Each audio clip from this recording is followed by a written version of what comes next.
ഇന്നലെ ഉണ്ടായ ഭൂകമ്പത്തിൽ മരണസംഖ്യ കുത്തനെ ഉയർന്നുകൊണ്ടിരിക്കുകയാണ്. അവസാനം ലഭിക്കുന്ന റിപ്പോർട്ടുകൾ പ്രകാരം 1800-ലധികം ജനങ്ങൾ ഭൂകമ്പത്തിൽ മരിച്ചു എന്നാണ് മനസ്സിലാക്കാൻ കഴിയുന്നത്. ഇപ്പോഴും രക്ഷാപ്രവർത്തനങ്ങളും അതോടൊപ്പം തന്നെ ദുരിതാശ്വാസ പ്രവർത്തനങ്ങളും നടന്നുകൊണ്ടിരിക്കുകയാണ്. തകർന്നു വീണ കെട്ടിടങ്ങൾക്ക് ഇടയിൽ കുടുങ്ങിക്കിടക്കുന്നവരെ രക്ഷപ്പെടുത്താനുള്ള ശ്രമങ്ങളാണ് ഇപ്പോൾ നടത്തിക്കൊണ്ടിരിക്കുന്നത്. ഇതിന്റെ ഭാഗമായിട്ട് ഇന്ത്യയുടെ 300 സേനാംഗങ്ങൾ അവിടെ പ്രവർത്തനം നടത്തുന്നുണ്ട്. ഇവരോടൊപ്പം സ്നീപ്പർ ഡോഗുകളുണ്ട്. അതായത് ജീവൻ മനസ്സ് അറിയുന്ന സ്നീപ്പർ ഡോഗുകളെയാണ് ഇപ്പോൾ കെട്ടിടങ്ങളുള്ളിൽ ആരെങ്കിലും കുടുങ്ങി കിടക്കുന്നു എന്ന് അറിയാൻ വേണ്ടി ഉപയോഗിക്കുന്നത്. ഇങ്ങനെ കണ്ടെത്തുന്നവരെ എത്രയും വേഗം പുറത്തെത്തിക്കുന്നതിന് വേണ്ടിയുള്ള ശ്രമങ്ങളാണ് ഇപ്പോൾ നടത്തിക്കൊണ്ടിരിക്കുന്നത്. ഇതിന്റെ ഭാഗമായി ഇവരെ സഹായിക്കുന്നതിന് വേണ്ടിയിട്ട് ഒരു സംഘം എഞ്ചിനീയർമാർ ഉടൻ തന്നെ നേപ്പാളിലെത്തും. പഞ്ചാബിൽ നിന്നാണ് ഈ ആർമിയുടെ എഞ്ചിനീയർമാർ നേപ്പാളിലെത്തുന്നത്. തകർന്നു വീണ ബിൽഡിങ്ങുകളും അതോടൊപ്പം തന്നെ തകർന്ന പാലങ്ങളും നന്നാക്കുന്നതിന് ഇവർ സഹായിക്കും. അതോടൊപ്പം തന്നെ ഇതിനിടയിൽ കുടുങ്ങിക്കിടക്കുന്നവരെ പുറത്തെത്തിക്കുന്ന ശ്രമങ്ങൾ ഇവർ നടത്തും. ഇന്നലെ രാത്രിയിൽ ദുരിതാശ്വാസ പ്രവർത്തനങ്ങൾ മന്ദഗതിയിലായിരുന്നു നടത്തുന്നത്. കാരണം നേപ്പാളിലെ വാർത്താവിനിമയ ബന്ധങ്ങളും അതോടൊപ്പം തന്നെ വൈദ്യുതി ബന്ധങ്ങളും വിച്ഛേദിക്കപ്പെട്ടിരിക്കുകയാണ്. ഈ സാഹചര്യത്തിൽ രാത്രിയിൽ രക്ഷാപ്രവർത്തനങ്ങൾ മന്ദഗതിയിലായിരുന്നു. എന്നാൽ പുലർച്ചെയായതോടുകൂടിയും രക്ഷാപ്രവർത്തനത്തിന് ഒരു ഊർജിതം കൈവന്നിട്ടുണ്ട്.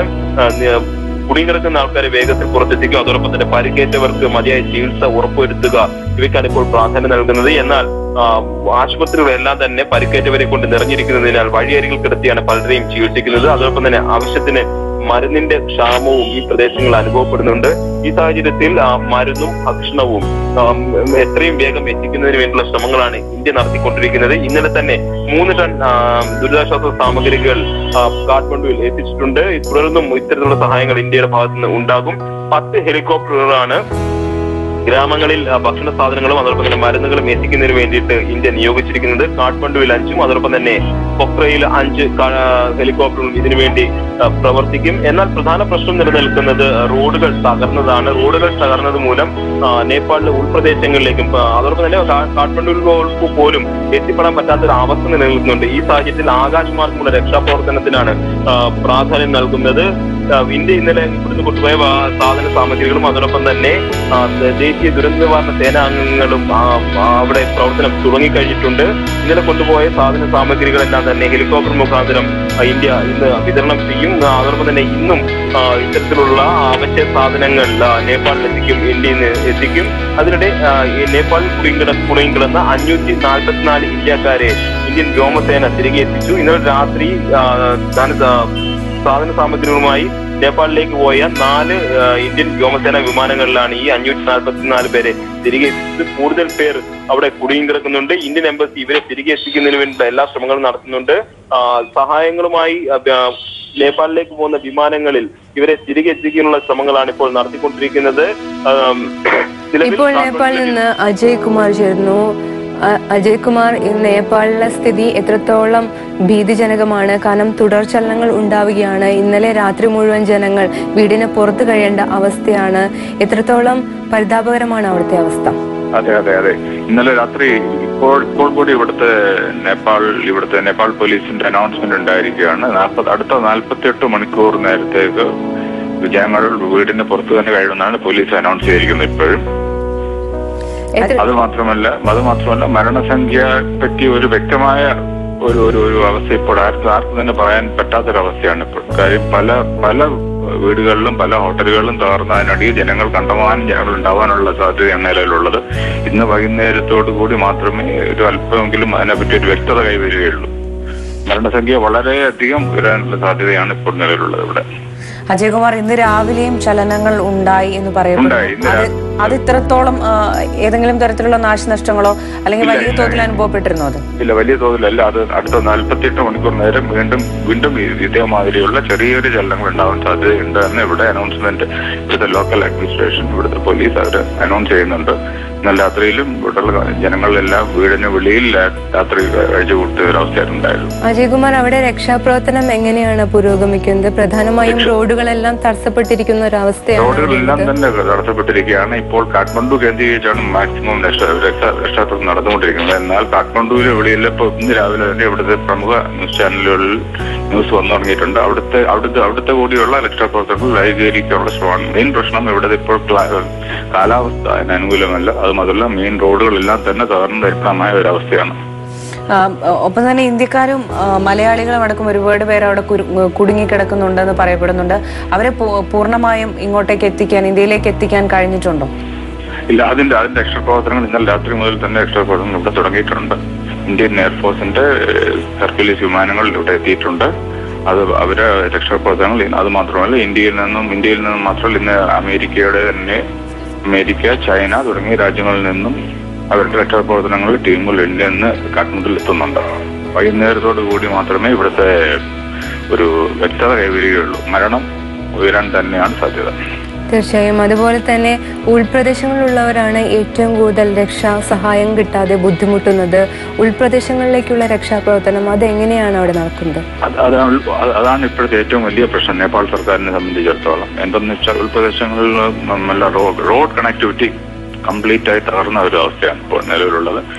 ആകെ ചെയ്യാൻ പറ്റുന്നത് ഹെലികോപ്റ്റർ മുഖേന ഇവിടെ ജനങ്ങളെ കാഠ്മണ്ഡുവിലോ അതേപോലെയുള്ള സ്ഥലങ്ങളിൽ എത്തിച്ച് അവരെ ട്രീറ്റ്മെന്റ് കൊടുക്കുക എന്നുള്ളതാണ്. ഇവിടെയും എല്ലാവിധ ഗവൺമെന്റ് ഡോക്ടേഴ്സ് എല്ലാവരുടെയും ലീവ് ക്യാൻസൽ ചെയ്ത് എല്ലാവരും ഇവിടെ തന്നെ നിൽക്കണമെന്നാണ് ഗവൺമെന്റിന്റെ ഒരു അറിയിപ്പ് ഇപ്പോൾ നമുക്കിവിടെ കിട്ടിയിട്ടുണ്ട്.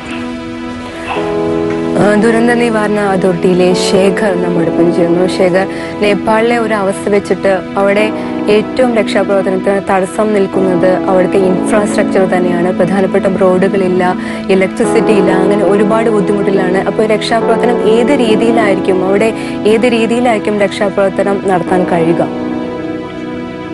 നോക്കൂ, നേപ്പാളിലെ പ്രത്യേക പരിതസ്ഥിതി പരിഗണിച്ചുകൊണ്ട് ഏതാണ്ട് 6ഓളം ഹെലികോപ്റ്ററുകളും ആധുനിക വിമാനങ്ങളും അങ്ങോട്ട് ഡിപ്ലോയ് ചെയ്തിട്ടുണ്ട്. ഇപ്പൊ നിലവിൽ ഇന്ത്യയിലെ ആളുകളുടെ ആദ്യത്തെ ബാച്ച് ഇവാക്യുവേറ്റ് ചെയ്യപ്പെട്ടിട്ടുണ്ട്. അവിടെ അവര് നമ്മളുടെ ഡൽഹി എയർപോർട്ടിൽ ഉടൻ തന്നെ എത്തും. അതാത് സ്റ്റേറ്റുകൾ അവരുടെ റെപ്രസെന്റേറ്റീവ്സിനെ എയർപോർട്ടിലേക്ക് വിടണം എന്ന അറിയിപ്പ് നമ്മൾക്ക് ലഭിച്ചിട്ടുണ്ട്. അതനുസരിച്ച് കേരള ഗവൺമെന്റ് കേരള ഹൗസിൽ നിന്ന് റെപ്രസെന്റേറ്റീവ്സിനെ അങ്ങോട്ട് അയച്ചിട്ടുമുണ്ട്. അവരെ റിസീവ് ചെയ്യാനും കേരളത്തിലേക്ക് എത്തിക്കുവാനുമുള്ള സൗകര്യങ്ങൾ ഒരുക്കുന്നതിലേക്കായി. കൂടാതെ തിരുവനന്തപുരത്തും നമ്മളുടെ കൺട്രോൾ റൂം ആരംഭിച്ചിട്ടുണ്ട്. ആവശ്യം വിവരങ്ങൾ, ഈ ടെലിഫോൺ നമ്പറുകൾ നേപ്പാളുമായി ബന്ധപ്പെടുവാനോ മിനിസ്ട്രി ഓഫ് എക്സ്റ്റേണൽ അഫയേഴ്സിന്റെ കൺട്രോൾ റൂമുമായി ബന്ധപ്പെടുവാനോ ഉള്ള നമ്പറുകൾ ഈ കൺട്രോൾ റൂമിൽ നിന്ന് വിളിക്കുന്നവർക്ക് ലഭ്യമാക്കുന്നു. ആ നമ്പറുകളിലേക്ക് നേരിട്ട് വിളിച്ച് അവിടെ രജിസ്റ്റർ ചെയ്യുന്നത് അനുസരിച്ചായിരിക്കും അവരെ ട്രാക്ക് ചെയ്യുന്നത്.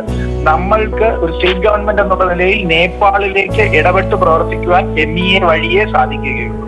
അപ്പോ ആ രീതിയിലുള്ള ഒരു സംവിധാനമാണ് നിലവിൽ ഇന്ത്യ ഗവൺമെന്റും കേരളത്തിലെ കാര്യത്തിൽ കേരള ഗവൺമെന്റും ചെയ്തിരിക്കുന്നത്. ശ്രീ ശേഖർ, പൂർണ്ണമായും അവിടെയുള്ള ആളുകളെ ഇപ്പോൾ നിലവിൽ ഇങ്ങോട്ട് കൊണ്ടുവരുന്നത് നിങ്ങളുമായി ബന്ധപ്പെടുന്ന ആളുകളെ മാത്രമാണ്? ഇനിയും ഒരുപാട് പേർ അവിടെ മലയാളികളും ഇന്ത്യക്കാരും കുടുങ്ങിക്കിടക്കുന്നുണ്ട് എന്ന് തന്നെയാണോ ലഭിക്കുന്ന വിവരം? അതെ, ഇത് നമ്മൾ മനസ്സിലാക്കേണ്ടത് കാഠ്മണ്ഡു എയർപോർട്ട് പോലും ഭാഗികമായേ പ്രവർത്തിക്കുന്നുള്ളൂ. മിലിറ്ററി എയർക്രാഫ്റ്റുകൾക്ക് മാത്രമാണ് ഒരുപക്ഷെ അവിടെ ഇപ്പോൾ പ്രവർത്തിക്കാൻ സാധിക്കുന്നത്. അപ്പോ ഇവാക്യുവേറ്റ് ചെയ്ത് പല സ്ഥലങ്ങളിൽ നിന്ന് ഇവാക്യുവേറ്റ് ചെയ്യപ്പെട്ട് കാഠ്മണ്ഡുവിൽ എത്തുന്നവരെയാണ് അവര് അവിടുന്ന് എയർലിഫ്റ്റ് ചെയ്യുന്നത്, ഇന്ത്യക്കാരായിട്ടുള്ളവരെയോ മറ്റു രാജ്യങ്ങളിലുള്ളവരെയോ. കാരണം ഏറ്റവും അടുത്തെത്തിക്കാവുന്നത് നമ്മൾക്ക് ഡൽഹി എയർപോർട്ടിലേക്കാണ്, എല്ലാ രാജ്യങ്ങളിലേക്കും കണക്ടിവിറ്റി ഉള്ളത് എന്ന് പരിഗണിച്ചുകൊണ്ട്. അപ്പോ ആ രീതിയിലുള്ള ഒരു അപ്രോച്ചാണ് ഇപ്പോ അവിടുത്തെ രക്ഷാപ്രവർത്തനത്തിന് മേൽനോട്ടം വഹിക്കുന്ന ഏജൻസികൾ ഏകീകൃതമായി എടുത്തിട്ടുള്ളത്.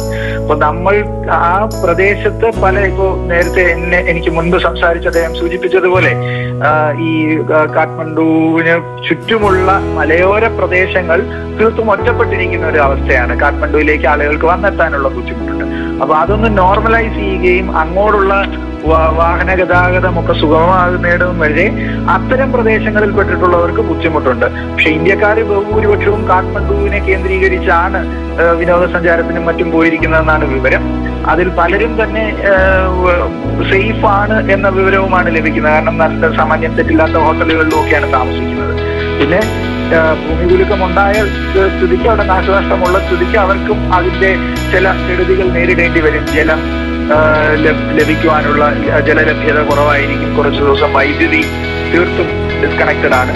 ഇന്നലെ ഞാൻ മാതൃഭൂമി ന്യൂസിൽ സൂചിപ്പിച്ചിരുന്നു, എന്റെ സുഹൃത്ത് അവിടുത്തെ നേപ്പാൾ എർത്ത് സൊസൈറ്റിയിൽ പ്രവർത്തിക്കുന്ന ഇതിന്റെ നേതൃത്വം കൊടുക്കുന്ന ആളുകളിൽ ഒരാൾക്ക് പോലും വീടിൽ നിന്ന് പുറത്തിറങ്ങാൻ പറ്റാത്ത അവസ്ഥയിലാണ്. അദ്ദേഹത്തിന്റെ കുടുംബത്തിനെ പോലും അദ്ദേഹത്തിന് കാണാൻ സാധിക്കുന്നില്ല എന്ന വിവരമാണ് അദ്ദേഹം ഏതാനും നിമിഷങ്ങളെ അദ്ദേഹമായിട്ട് സംസാരിക്കാൻ പറ്റുള്ളൂ ആ സമയത്തും അദ്ദേഹം തന്നത്. അതുപോലെ തന്നെ മലയാളികളുടെ എണ്ണം സംബന്ധിച്ച് എന്തെങ്കിലും വിവരം ലഭ്യമാക്കിയിട്ടുണ്ടോ? മലയാളികൾ